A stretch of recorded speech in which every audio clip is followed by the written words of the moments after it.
10వ తరగతి గణితం వాస్తవ సంఖ్యల్లో మనము ఉదాహరణ సమస్యలు 7, 8, 9, 10 మరియు వాటి సాధనలు చూద్దాం.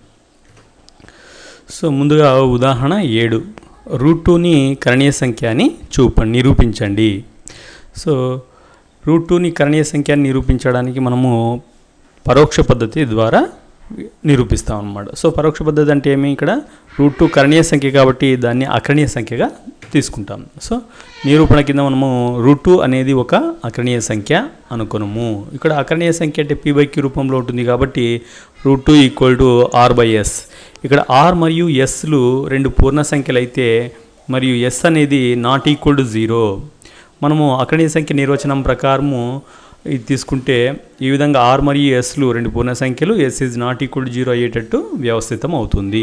సో ఒకవేళ r మరియు sలకు ఒకటి కాకుండా ఏదైనా సామాన్య కారణాంకం ఉంటే ఆ సామాన్య కారణాంకం చేత భాగిస్తే మనకు √2 విలువ a/bకి సమానం అవుతుంది. సో మనం సామాన్య కారణాంకం చేత భాగిస్తే aకు bలకు ఒకటి తప్ప వేరే కారణాంకాలు ఉండవు కాబట్టి ఇక్కడ a/bలు ఏమై ఉంటాయంటే వాటిని పరస్పర ప్రధానాంకాలని అంటామన్నమాట. అంటే అప్పుడు √2 a/b. ఇక్కడ b ఇంటూ √2 a. ఆ కుడివైపు RHSలో bను ఎడమవైపు తెచ్చుకుంటే √2 చేత గుణిస్తుంది. b into √2 a. సో ఇరువైపులా వర్గం చేస్తే మనం b ఇంటూ √2² a². సో ఈ LHSలో వర్గం అనేది bకు వర్తిస్తుంది, 2కు వర్తిస్తుంది కాబట్టి b² into 2 a². So b² into 2 a². b² a²/2. So ఇక్కడ 2 అనేది a²ను భాగిస్తుంది మరియు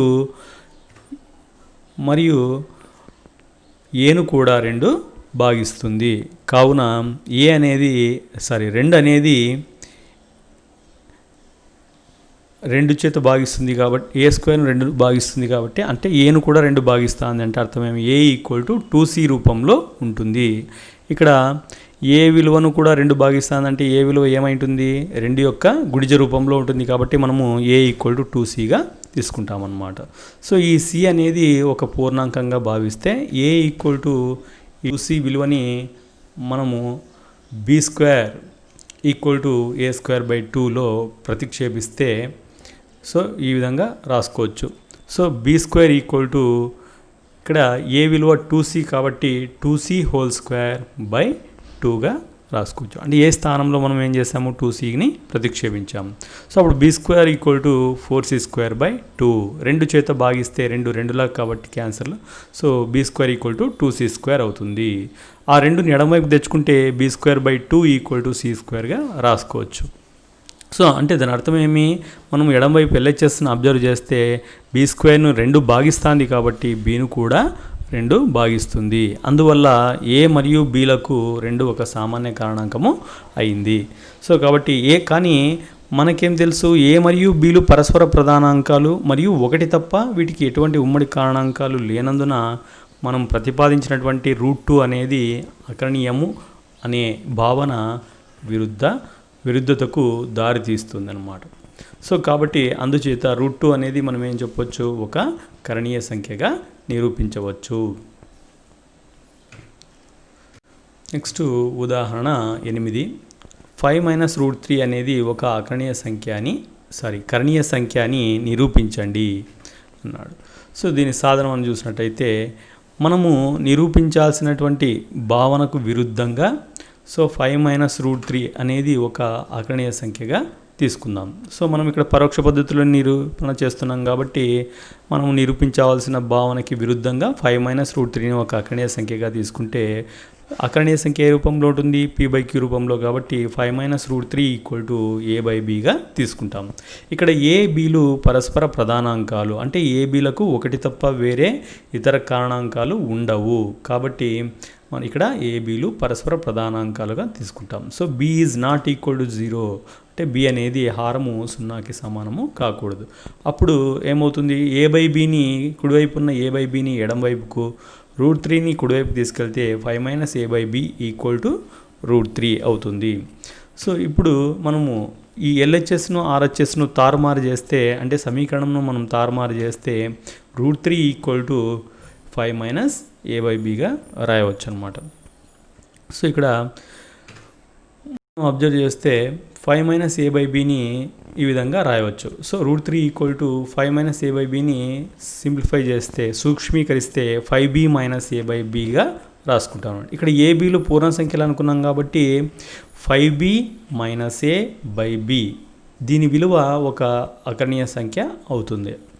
సో కాబట్టి √3 కూడా ఏం కావాలా, ఒక అకర్ణీయ సంఖ్య అవుతుంది. ఎందుకంటే 5b - a/b అనేది అకర్ణీయ సంఖ్య అయినప్పుడు దానికి సమాన విలువ √3 కూడా ఒక అకర్ణీయ సంఖ్య అవుతుంది అనమాట. కానీ ఇది నిజమా? కాదు. సో ఇది అసత్యము.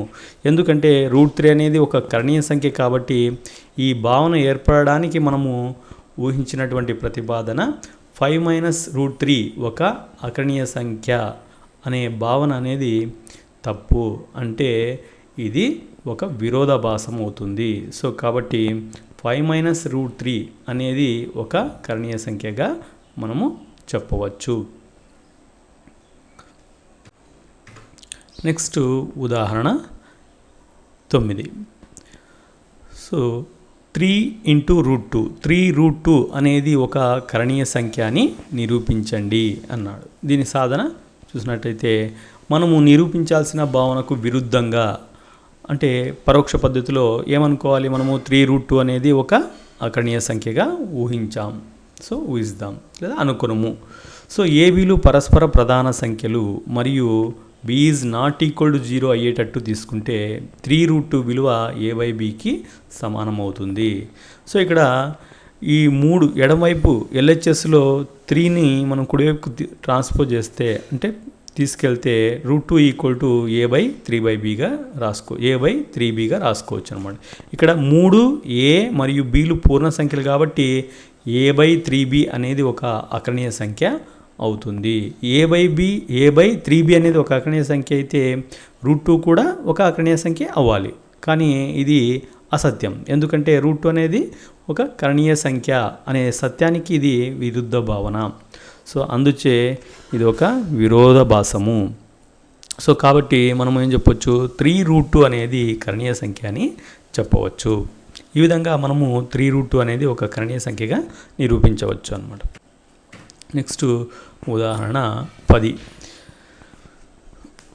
√2 + √3 √2 + √3 అనేది ఒక కర్ణీయ సంఖ్య అని నిరూపించండి. ఇక్కడ మనము దీని సాధన పరిశీలించినట్టయితే ఇక్కడ కూడా సేమ్ అదే ప్రాసెస్. √2 + √3 అనేది కర్ణీయ సంఖ్యను నిరూపించే క్రమంలో మనము దానికి విరుద్ధంగా, అంటే పరోక్ష పద్ధతిలో √2 + √3 అనేది ఒక అకర్ణీయ సంఖ్యగా ఊహిస్తాము లేదా అకర్ణీయ సంఖ్యగా అనుకుంటాము అనమాట. So √2 + √3 = a/b.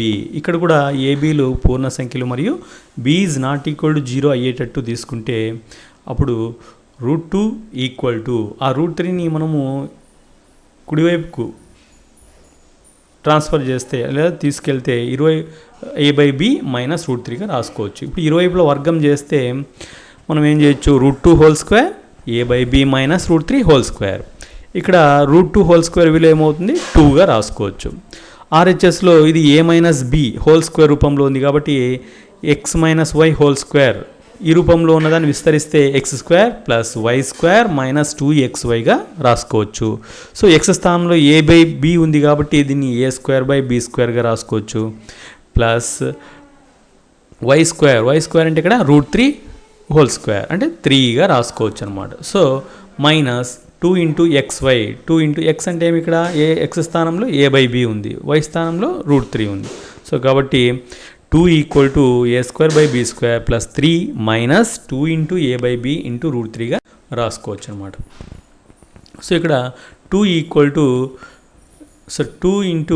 a/b √3 = a²/b² + 3 - 2.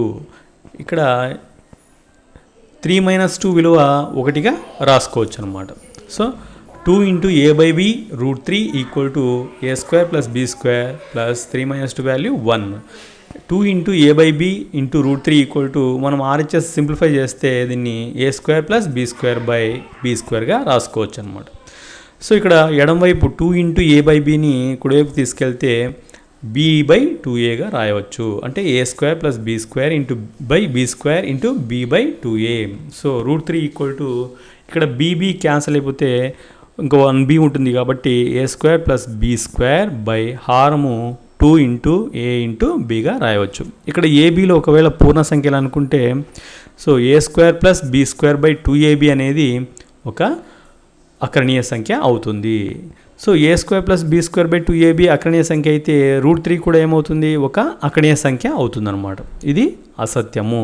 ఎందుకంటే √3 అనేది మనకు కరణీయ సంఖ్య అని తెలుసు కాబట్టి ఈ √3 కరణీయ సంఖ్య అనే సత్యానికి ఇది ఒక విరుద్ధ భావన.